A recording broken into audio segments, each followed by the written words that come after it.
नमस्कार विद्यार्थी मित्रांनो, आज आपण पाहत आहोत समाजशास्त्र वर्ग 12वा प्रकरण क्रमांक 1 भारतीय समाजाचा परिचय। यामध्ये आज आपण पाहणार आहोत वसाहतकालीन भारत। आता भारतामध्ये वसाहतकालीन भारताचा जो कालखंड आपण ज्यावेळेस पाहतो त्यावेळेस युरोपियन देशांनी जी सत्ता भारतामध्ये स्थापन केली होती त्याचा अभ्यास आपल्याला या ठिकाणी करावा लागेल। तर भारतामध्ये 16व्या शतकामध्ये पोर्तुगीज सगळ्यात पहिले भारतामध्ये आले असा इतिहासामध्ये उल्लेख आपल्याला दिसून येतो। त्यासोबतच भारतामध्ये कोण कोण आलं तर आपल्याला सांगता येईल पोर्तुगीज आले, त्यानंतर डच आले, ब्रिटिश आले आणि फ्रेंच लोक आले। या लोकांचं आगमन भारतामध्ये झालं आणि या लोकांनी भारतामध्ये सगळ्यात पहिले व्यापार करण्याच्या दृष्टिकोनातून हे भारतामध्ये आले होते आणि त्यांनी हळूहळू भारतामध्ये आपला काही राज्यकारभारसुद्धा त्या ठिकाणी केलेला दिसून येतो। तर यामध्ये सगळ्यात महत्त्वाचा कार्यकाळ आपल्याला पाहायचा आहे तो कार्यकाळ म्हणजे ब्रिटिश लोकांचा कार्यकाळ आहे। विद्यार्थी मित्रांनो, भारतामध्ये जवळपास इंग्रजांनी 150 वर्ष राज्य केले। किती वर्ष राज्य केले? 150 वर्ष राज्य केले, हे आपल्याला माहीतच आहे। तर यांनी या काळामध्ये भारतामध्ये जे काही सुधारणा केल्या किंवा जे काही संस्थात्मक बदल केले, ज्या प्रशासनामध्ये काही सुधारणा केल्या, राज्य कारभाराची जी घडी त्याने दुरुस्त केली, या सगळ्या गोष्टीचा प्रभाव भारतीय समाजावर पडलेला दिसून येतो आणि या सगळ्या गोष्टीचा अभ्यास टप्प्याटप्प्यानं आपल्याला या ठिकाणी पाहायचा आहे। तर सर्वप्रथम आपण मुद्दा घेऊ, तो मुद्दा म्हणजे शिक्षण पद्धती। शिक्षण पद्धती। आता इंग्रजांनी भारतामध्ये शिक्षण पद्धतीचं जी स्थापना आहे ते वेगळ्या प्रकारे केली होती। त्यांनी स्वतःच्या इंग्रजी भाषेतून हे शिक्षण देणं सुरू केलं होतं आणि त्यासोबतच त्या भारतीय लोकांनी ते शिक्षण घेणं सुरू केलं आणि म्हणून भारतातील लोकांना सुद्धा इंग्रजी भाषेचं ज्ञान त्यावेळेस होत गेलं। भारतामध्ये या ठिकाणी शाळा महाविद्यालयामध्ये त्या ठिकाणी कोणत्याही धर्माचा जातीचा भेद न करता या शाळेमध्ये त्या काळामध्ये प्रवेश दिला जात असे। इंग्रजांनी त्या काळामध्ये एक कायदा तयार केला होता, त्या कायद्याचं नाव आहे Indian universities act 1856। Indian universities act 1856। या कायद्यानुसार काय झालं? या कायद्यानुसार भारतामध्ये विद्यापीठाची स्थापना झाल्या। तर त्या स्थापना कुठे कुठे झाल्या त्या ठिकाणी आपल्याला सांगता येईल कलकत्ता, मुंबई, चेन्नई या ठिकाणी विद्यापीठ त्या काळामध्ये स्थापन केले गेले होते आणि या विद्यापीठामध्ये मग वेगवेगळ्या प्रकारच्या विषयाचं अध्ययन त्या ठिकाणी केलं गेलं होतं। जसं आपल्याला सांगता येईल गणित, विज्ञान, तत्त्वज्ञान, समाजशास्त्र, इतिहास अशा प्रकारच्या विषयांचा अभ्यास त्या विद्यापीठांमध्ये महाविद्यालयांमध्ये सुरू झाला होता आणि भारतातले बरेचसे लोक या विद्यापीठामध्ये शिकू लागले आणि त्यांना ते शिक्षण घेऊन जेव्हा ते बाहेर पडायचे तेव्हा असं म्हटलं जाऊ लागलं नवीन बुद्धिवादी वर्ग असं त्यांना म्हटलं जाऊ लागलं। म्हणजे जे लोक इंग्रजी शिक्षण घ्यायचे त्यांना नवीन बुद्धिवादी वर्गात त्यांचं रूपांतरण झालं असं म्हणायला काही हरकत नाही। आणि या नवीन बुद्धिवादी वर्गांनी कोणकोणत्या गोष्टी आत्मसात केल्या किंवा कोणकोणते मूल्य स्वीकारले तर या ठिकाणी सांगता येईल या नवीन बुद्धिवादी वर्गांनी समता, सामाजिक न्याय, धर्मनिरपेक्षता, व्यक्तिवादी विचार अशा प्रकारची जे मूल्य आहे या मूल्याची जोपासना करण्याचं कार्य या बुद्धिवादी वर्गाने भारतामध्ये केलं होतं। अशा प्रकारे भारतावर इंग्रजी शिक्षणाचा प्रभाव या ठिकाणी आपल्याला पाहता येईल आणि त्यानंतरचा मुद्दा या ठिकाणी आपण घेऊ, तो मुद्दा म्हणजे संस्कृती। दुसरा मुद्दा या ठिकाणी संस्कृती। आता इंग्रज लोक इथं आले तर त्यांच्यासोबतच त्यांचं खानपान, पेहराव, त्यांचे रीतीभाती, त्यांची संस्कृती, त्यांच्या कला, विश्वास, भाषा, खेळ हे सगळ्या गोष्टी भारतामध्ये आल्या आणि या सगळ्या गोष्टीचा प्रभाव भारतीय लोकांवर पडला। आता भारतीय लोकांवर जेव्हा हा प्रभाव पडला तर आपल्याला सांगता येईल की भारतीय लोकांनी मग इंग्रजांच्या खानपानाचं त्यासोबतच पेहरावाचं अनुकरण सुरू केलं। त्यानंतर इंग्रजी भाषेचं सुद्धा अनुकरण केलं होतं, इंग्रजी खेळाचं सुद्धा अनुकरण केलं होतं। जसं त्यासोबतच विश्वास आणि मनोरंजन ह्या सगळ्या गोष्टीचंच म्हणजे थोडक्यात सांस्कृतिक सगळ्या गोष्टींचं अनुकरण भारतीय लोकांनी सुरू केलं आणि यालाच पुढे एक नाव दिलं गेलं, ते नाव होतं पाश्चिमात्यकरण। हे नाव दिलं होतं डॉक्टर एम एन श्रीनिवास यांनी। याने ही संकल्पना मांडली, कोणती? पाश्चिमात्यकरण। पहा विद्यार्थी मित्रांनो, यामध्ये एक शब्द आहे पाश्चिमात्यकरण. आता पाश्चिमात्यकरणाची आपण इथं अर्थ पाहू. सगळ्यात पहिले तर या शब्दामध्ये एक दिशा आहे, ती दिशा म्हणजे पश्चिम. दिशा कोणती आहे? पश्चिम. आणि या पश्चिमेकडील लोकांचं अनुकरण करणे म्हणजे भारताच्या नकाशाच्या दृष्टिकोनातून भारताच्या पश्चिमेला जे राष्ट्र राहतात त्या राष्ट्रातील लोकांचं अनुकरण करणे म्हणजे त्या लोकांचं अनुकरण खानपान, पेहराव, भाषा, खेळ, विश्वास, मनोरंजन, रूढी, प्रथा, परंपरा या सगळ्या गोष्टीचं अनुकरण करणे याला पाश्चिमात्यकरण असं म्हटलं जाऊ लागलं. ही संकल्पना कोण मांडली? तर डॉक्टर एम श्रीनिवास. याला एक दुसरं नाव आपल्याला सांगता येईल, ते म्हणजे वेस्टर्नायझेशन. त्यालाच आपण काय म्हणतो? पाश्चिमात्यकरण. आणखी एक दुसरा विचारवंत आहे अल्तास. याने सुद्धा सांगितलं की भारतावर 4 प्रकारे इंग्रजांचा प्रभाव पडला. त्यामध्ये आता तो प्रभाव कसा आहे तर आपल्याला सांगता येईल. अल्तासने सांगितला प्रभाव, त्याने सांगितलं आहे की व्ययमूलक प्रभाव, व्ययमूलक बदल. भारतीय संस्कृतीमध्ये काही लक्षणे हळूहळू घटत गेली. व्यय म्हणजे कमी होणे. भारतीय संस्कृतीची लक्षणे काय होत गेली? कमी कमी होत गेली. त्याला व्ययमूलक प्रभाव म्हटलं. दुसरं सांगितलं ना वृद्धिमूलक प्रभाव, म्हणजे भारतीय संस्कृतीमध्ये काही मूल्यांची, नवीन गोष्टींची भर पडत गेली. तिसरा मुद्दा आपल्याला सांगता येईल पुष्टीमूलक प्रभाव. आता पुष्टीमूलक प्रभाव म्हणजे काय की भारतीय संस्कृतीची जी लक्षणं आहे ती लक्षणं काय झाली किंवा काही गोष्टी काय झाल्या? समृद्ध बनल्या. भारतीय संस्कृती काय बनली? समृद्ध बनली. त्यानंतर चौथा मुद्दा त्यांनी सांगितला संमिश्रतामूलक प्रभाव. भारतामध्ये अशा काही जुन्या नवीन या गोष्टीचं संमिश्रण भारतामध्ये दिसतं. म्हणजे सांस्कृतिक काही गोष्टी आहे की ज्या गोष्टी नवीन आणि जुन्या एकत्र येऊन त्यामध्ये नवीन लक्षणे काय झाली? विकसित झाली. अशा प्रकारे 4 प्रकारे या अल्तासने भारतीय समाजावर इंग्रजांचा पडलेला प्रभाव असं त्यानं विश्लेषण या ठिकाणी केलेलं दिसून येते. आपला पुढचा मुद्दा आहे विद्यार्थी मित्रांनो, तो म्हणजे प्रशासन. पहा, इंग्रजांनी जेव्हा भारतावर 150 वर्षे राज्य केलं तर राज्य करत असताना त्याने सगळ्यात पहिले प्रशासकीय व्यवस्था दुरुस्त करण्याचा प्रयत्न केला. त्याने नवीन प्रशासकीय व्यवस्था या ठिकाणी आणलेली दिसून येते. यामध्ये त्यांनी आर्थिक सेवा, शिक्षण सेवा, महसूल सेवा या ठिकाणी आपल्याला चांगल्या प्रकारे त्यांनी बनवण्याचा काय केला? प्रयत्न केला. यासोबत आपल्याला सांगता येईल न्याय सेवा. हे सगळ्या सेवा त्यांनी तयार केल्या. आर्थिक सेवा, शिक्षण सेवा, महसूल सेवा, प्रशासकीय सेवा, न्याय सेवा ह्या सगळ्या नवीन गोष्टी नवीन प्रकारे त्यांनी मांडण्याचा प्रयत्न केला आणि भारतामध्ये ह्या सगळ्या गोष्टी त्यांनी अंमलबजावणीसुद्धा याची त्यांनी त्या काळामध्ये केली होती. आणि त्यासोबतच इंग्रजांनी वेगवेगळ्या प्रकारचे कायदेसुद्धा आपल्याला बनवलेले दिसून येतात आणि या कायद्याच्या माध्यमातून भारतामध्ये त्यांनी प्रशासन चालण्याचा काय केला? प्रयत्न केला. त्या कायद्यामध्ये आपल्याला सांगता येईल काही कायदे आपल्याला सांगता येईल, जसं Indian council act, Indian high court act, Indian civil service act 1861 अशा प्रकारचे विविध कायदे बनवून त्यांनी भारतामध्ये प्रशासन चालण्याचा काय केला? प्रयत्न केला.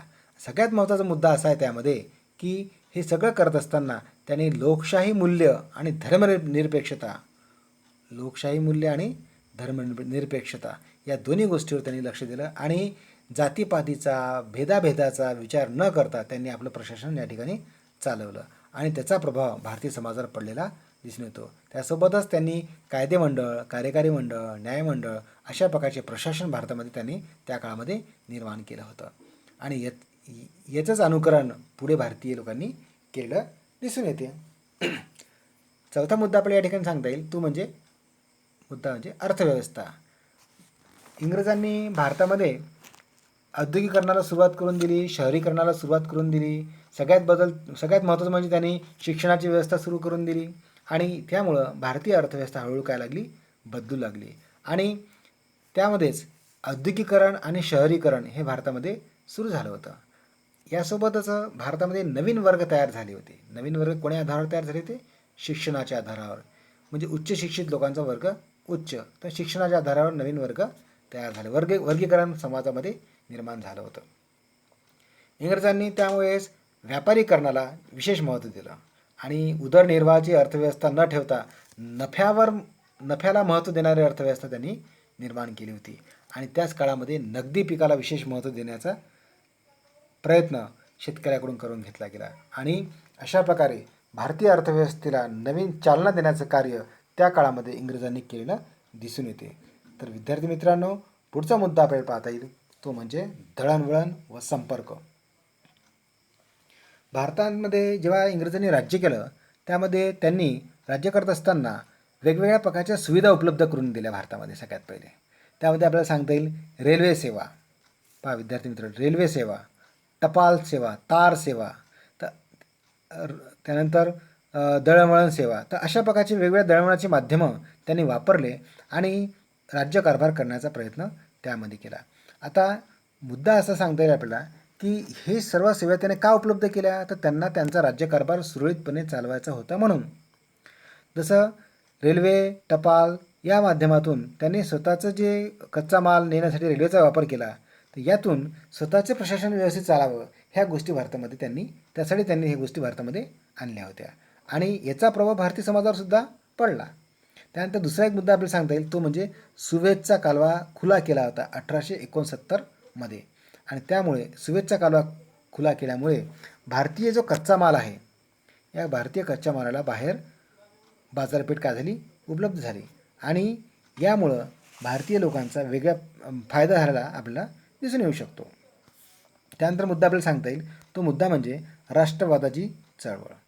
आता इंग्रजी शिक्षण भारतीय लोकांनी घेतलं, भारतीय लोकांना ज्ञान झालं, इंग्रजी तत्त्वज्ञान, इंग्रजी भाषा, वेगवेगळ्या प्रकारचे पुस्तकं त्या लोकांनी वाचले आणि नवीन बुद्धिवादी वर्ग भारतामध्ये त्यावेळेस तयार झाला होता आणि मग भारतीय लोकांच्या असं लक्षात आलं की इंग्रजांचं जे राज्य आहे ते अन्यायकारक आहे आणि त्या राज्यकारभाराविरुद्ध आपल्याला आवाज उठवला पाहिजे आणि म्हणून भारतामध्ये इंग्रजांना हाकलून लावण्यासाठी चळवळी उभारल्या जाऊ लागल्या. त्यामधली एक चळवळ आपण सांगू शकतो ती म्हणजे चले जाओ. महात्मा गांधी यांच्या नेतृत्वाखाली निर्माण झालेली चळवळ चले जाओ. अशा प्रकारे राष्ट्रवादाची चळवळ भारतामध्ये निर्माण झाली होती आणि त्याला कारण काय होतं तर इंग्रजाची अन्यायपूर्वक वागणूक. भारतीय लोकांवर जो अन्याय झाला त्या अन्यायामुळंच भारतीय लोकांनी इंग्रजाला हाकलून आणण्याचा प्रयत्न केला आणि भारतामध्ये राष्ट्रवादाची चळवळ ही उभारली गेली होती. त्यानंतर पुढचा मुद्दा सांगता येईल विद्यार्थी मित्रांनो तो म्हणजे समाज सुधारणेच्या चळवळी.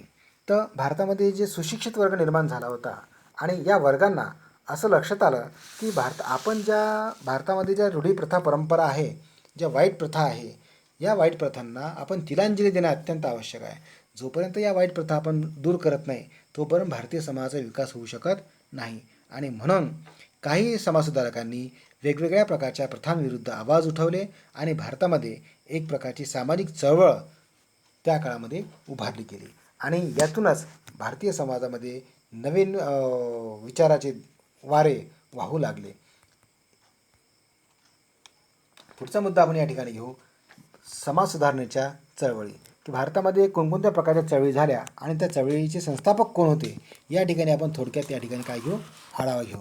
त्यामध्ये पहिला आपल्याला सांगता येईल तो म्हणजे ब्राह्मो समाज. स्थापना केली होती राजाराम मोहन राय यांनी. राजाराम मोहन राय यांनी ती स्थापना केली आणि या राजाराम मोहन रायांच्या प्रयत्नामुळेच भारतामध्ये 1829ला सतीबंदीचा कायदा इंग्रजांनी काय केला होता, लागू केला होता. म्हणजे जी सतीची प्रथा होती, जी वाईट प्रथा, ती वाईट प्रथा बंद करण्यासाठी राजाराम मोहन रायांचं सगळ्यात मोठं सहकार्य केलं. राजाराम मोहन सगळ्यात मोठा सिंहाचा वाटा आहे असं आपण या ठिकाणी म्हणू शकतो. त्यानंतर सांगता येईल दुसरा आर्य समाज, याची स्थापना केली होती स्वामी दयानंद सरस्वतींनी. त्यानंतर आहे प्रार्थना समाज, आत्माराम पांडुरंग तरखडकर. त्यानंतर सत्यशोधक समाज, महात्मा ज्योतिराव फुले. त्यानंतर Harijan Sevak Sangh, Mahatma Gandhi. Theosophical society, Annie Besant. सेवा सदन, बेहरामजी मलबारी. धर्मसभा, राधाकांत देव. आणि वहाबी चळवळ, सैद वलीउल्लाह. अशा प्रकारच्या चळवळी भारतामध्ये निर्माण झाल्या आणि या चळवळीतून भारतीय समाजामध्ये नवीन विचार आणि नवीन आचार आणण्याचा प्रयत्न त्या काळामध्ये केला गेला होता. तर या माध्यमातून भारतीय समाजाचा अभ्यास करत असताना या सर्व चळवळींचा सुद्धा आपल्याला अभ्यास या ठिकाणी करावा लागेल. तेव्हा कुठं भारतीय समाजाचा अभ्यास पूर्णत्वास जाऊ शकते. आणि यातला आपल्याला शेवटचा मुद्दा पाहायचा आहे तो म्हणजे सामाजिक कायदे. तर पहा विद्यार्थी मित्रांनो, इंग्रजांनी भारतामध्ये राहत असताना त्यांनी प्रशासन चालवत असताना काही सुधारणा केल्या, काही सामाजिक सुधारणा केल्या, काही सामाजिक न्यायविषयक कल्पना त्यांनी समाजामध्ये मांडल्या आणि या माध्यमातून काही कायदेसुद्धा त्यांनी निर्माण केले. या कायद्यामुळं काय झालं की जी दुर्बल घटक होते भारतामध्ये, या दुर्बल घटकांना काय मिळालं? संरक्षण मिळालं. दुष्ट प्रथा, वाईट प्रथा यावर सुद्धा इंग्रजांनी काय केले होते? कायदे केले होते. आणि त्यामुळं जे लोक शोषित होते, या शोषित लोकांना काय मिळाला? आधार मिळाला. तर असे कोणते कायदे आहे की ज्या कायद्याची निर्मिती इंग्रजांनी केली आणि त्या कायद्याचा फायदा भारतीय समाजातील लोकांना, शोषित लोकांना झाला, ते या ठिकाणी आपण पाहू. तर पहा विद्यार्थी मित्रांनो, इंग्रजांनी केलेले कायदे आणि त्या कायद्याची नावं पहा. 1829ला सतीबंदी कायदा केला. आपण आत्ताच पाहिलं. राजाराम मोहन राय यांच्या प्रयत्नामुळे लॉर्ड बेंटिंग याने 1829ला सतीबंदीचा कायदा लागू केला. सतीप्रतिबंधक कायदा. सतीप्रतिबंधक कायदा म्हणजे काय की नवरा मेल्यानंतर त्या स्त्रीने नवऱ्यासोबत सती जाणे, अशा प्रकारचा अन्यायमूलक एक रूढी परंपरा भारतामध्ये त्या काळामध्ये होती आणि म्हणून या विरुद्ध आवाज उठून हा कायदा निर्माण झाला. 1829 हे वर्ष आपल्याला लक्षात ठेवावं लागतील. 1829ला कायदा झाला सतीबंदीचा कायदा. त्यानंतर 1843ला इंडियन स्लेव्हरी कायदा. त्यानंतर 1850ला कास्ट डिसेबिलिटी रिमूव्हल कायदा. त्यानंतर 1856ला विधवा पुनर्विवाह कायदा, विधवेचं पुन्हा लग्न करण्याला हरकत नाही. त्यानंतर 1870चा स्त्री भ्रूणहत्या प्रतिबंधक कायदा, म्हणजे गर्भामध्ये असताना स्त्रीचा गर्भ असेल तर त्याला मारून टाकणे, अशा प्रकारच्या कायद्या, अशा प्रकारचा मारून टाकण्याला बंदी निर्माण करणारा हा कायदा आहे. त्यानंतर 1872चा स्पेशल मॅरेज कायदा आणि त्यानंतर सांगता येईल आपला बालविवाह विरोधी कायदा 1829. तर हे सगळे कायदे इंग्रजांनी का बनवले? कारण भारतातील लोकांच्या ज्या रूढी प्रथा परंपरा, ज्या वाईट रूढी होता, त्या रूढीविरुद्ध सगळे कायदे त्या ठिकाणी बनवून दिसून येते. आणि याचा फायदा कोणाला झाला? मग जे लोक शोषित होते, जे लोक पीडित होते, त्या पीडित लोकांना, त्या शोषित लोकांना या सर्व कायद्याचा फायदा झाला. आणि हे सगळे कायदे आजही भारतामध्ये लागू आहेत. हे सगळ्यात महत्त्वाची गोष्ट आहे. यावरून आपल्या लक्षात येईल की इंग्रजांनी जे कार्य केलं ते कार्य खरोखरच वाखाणण्यासारखं होतं आणि त्याचा प्रभाव भारतीय समाजावर पडलेला आपल्याला या ठिकाणी दिसून येतो. तर हे झालं वसाहतकालीन भारत आणि त्यामध्ये आपण पाहिला ब्रिटिशांचा भारतीय समाजावर पडलेला प्रभाव. आणि या माध्यमातून आज आपण हा मुद्दा इथं क्लिअर केला. तर विद्यार्थी मित्रांनो, जर तुम्हाला हा व्हिडिओ आवडला असेल तर पुन्हा पुन्हा ऐका आणि नोट्स काढा आणि सगळ्यात महत्त्वाचं म्हणजे काय करा? अभ्यास करा. तर पुन्हा भेटू नवीन व्हिडिओसोबत. तोपर्यंत धन्यवाद.